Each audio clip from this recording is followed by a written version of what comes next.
Age is a Beautiful Phase by James Matthews. Age is a beautiful phase. I am at peace with my journey, moving with contentment to its end, where I will be at ease and reflect upon the treasures gathered, sharing with those that have none. Age is not an omen of fear, terrifying in its presence, and now announcing the imminence of death. It is the realization that winter's sun has a vestige of warmth that will pleasure my days. Age is a sanctuary that will transform itself into an oasis that is the terminus of my travel, leaving me pleased to reflect the years gathered have turned into a pattern of periods of time. Age is an intoxicant that becomes headier through the years with its potency, making me merry in my sojourn, in each passageway, savoring the sweetness of my stay that shall fortify me for the years forthcoming. Age is a beautiful phase.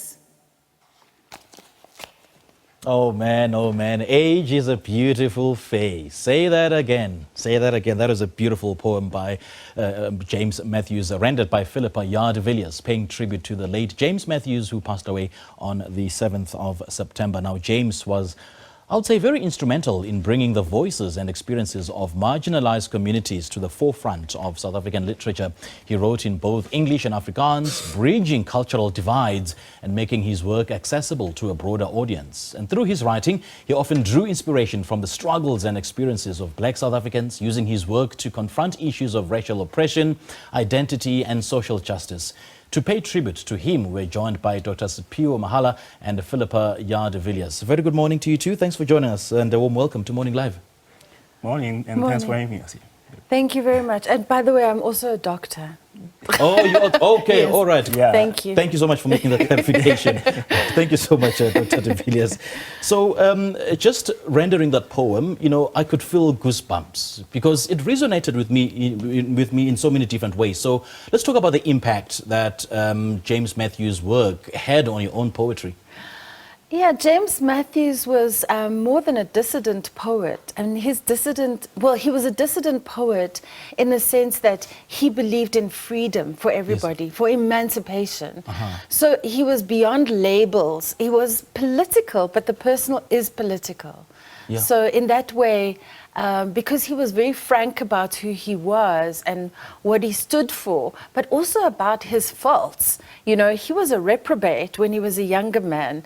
A lot of people know of him as, you know, intoxicated, as he says, you know, when he talks about age as an intoxicant. He's definitely had experience of that. And he didn't hide away from any of that, because freedom is truth, is telling the truth. Yeah. And I could sense that most of his poems are political, just like Dr. de Villiers has said, Dr. Mahala, he was very political. In fact, in 1972, he wrote a line that, you know, I'm quite enchanted with. He said, "South Africa is a country of great physical beauty, but its soul is dead, strangulated by an ideology based on color, where to be white enables you to enjoy the goodness of the land, and if black, you would be better off dead." So he didn't pull back on his criticism of apartheid, eh? Yeah, certainly. I think that the most essential thing about him, among other things, is that he has this enduring power. James Matthews published his very first short story in 1946.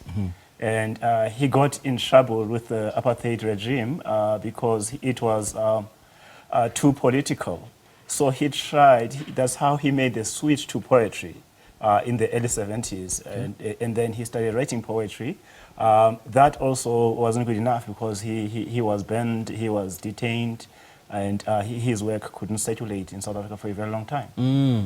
And you could just sense the rage in his tone and, you know, in his expression of his own poetry, hence the title Cry Rage, Odyssey of a Dissident Poet. Now, do you want to describe the main themes and how they reflect South Africa's social and political fabric? Yeah, actually, Cry Rage was his very first collection of poetry he published in 1972. And that defined his work, because this was at the height of Black consciousness movement. And he became that primary voice the proponent of black consciousness movement in the 70s. As a result, in 76, he was detained, and for 13 years, he was denied passport. He couldn't leave South Africa. So he is one writer who's been through the phases. You know, he was writing during the 50s, after Sharpeville massacre, during the 70s, during the tumultuous years of the 80s. So he captured the rhythm of what was happening in South Africa throughout these years. Right, right. Now, and he didn't stop being a dissident poet post-apartheid. You know, he continued to critique because he said, I still have to say, there is not equality. We are not free. You know? So it wasn't, he wasn't just stuck in apartheid. He continued to change. He continued to evolve and also to claim his life. Age is a beautiful phase. He's saying, I deserve to actually have a life. My life is worth something.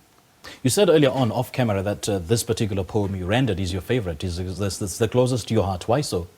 Well, I suppose it's just because it came from a book that I edited, and he was very kind to actually bring his poetry to our book, to be part of the anthology, which was called No Serenity Here, which was also involved Professor Tsile, who was also involved in the book. And so it was really just an honor for him to actually give us a poem to put into the book so that we could also be associated and include his voice.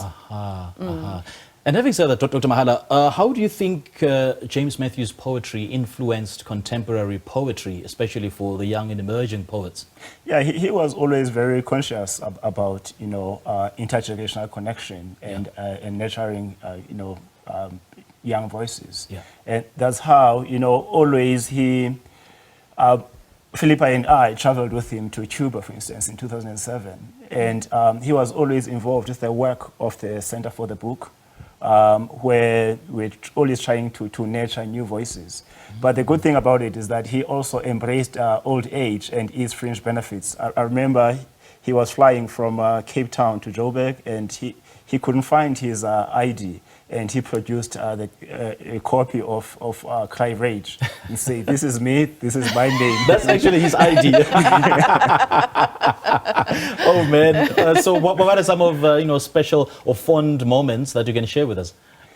Well, when I visited him, because he was such a proponent of Black consciousness movement, he told me that Steve Biko actually visited him, you know, under the cover of darkness, and tried to recruit him to formally join the Black consciousness movement. But James Matthews was very clear from the start that he never wanted to join formal movements that would limit his thinking, so much as we know that he was one of the main contributors to Black consciousness movement, but he didn't want to be formally subscribed to an organization. Okay. And because of that fluidity that he embraced as part of his personality, he was able to appeal to a lot of different people. So I was raised white. I was adopted by a white family.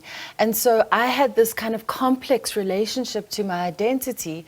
And when we went to Cuba together, we spoke a lot about that. And like, I would say that, you know, people say, oh, Black consciousness, and they think that that only liberates Black people and it only refers to Black people, but it actually liberates white people too. It really, really does. James liberated me from a feeling of insecurity and that my story is not relevant and my story doesn't matter. He encouraged me to write. He said, write your story because, you know, there's no other story like that. And so he and Tsile both said, stay away from identity politics. So it's important for you to understand the Black consciousness movement and what it meant, you know, but do not let that stop you. Do not ever let your identity stop you from doing everything. You're a poet and you belong. So like, I feel like that I felt adopted by those two men, and they really enabled me as a poet, and that is how I ended up becoming a doctor of philosophy at Wits University. I can't say that I wouldn't have done that if I hadn't picked up a pen and written my story and believed that it was worthwhile, that there was somewhere out there who was wanting to read it, you know, that it mattered. Because in a way, if we live in our silos of apartheid created identity, we will continue to reap the same problems. We have to break those silos. And we Dr. have to de Villiers, just to culture cut you off humanity. there, speaking of racial complexities and identities, how do you believe that his work resonates with today's audiences? I know earlier on you said that even after apartheid, you continue writing about apartheid. So do you think that there is poems that born after 1994, would strike a resonance with today? There's still injustice. He continued writing about injustice and and to liberate people, to emancipate people. There is still injustice, even post-apartheid. Okay. And so that is, and we have to be brave to stand up to that and point it out. You know, he wasn't somebody who was watching out for his career. He's dedicated to the truth. Right. I take that point that we have to be brave to, you know, call out injustices. Thank you so much for joining us. Yeah, it's a pleasure. We do appreciate your time. Well, we had a chat there with novelist and playwright Dr. Siphiwo Mahala and writer and performing artist Dr. Phillippa Yaa de Villiers to pay her heartfelt tribute to the great writer that was James Matthews and his contribution to the literary space.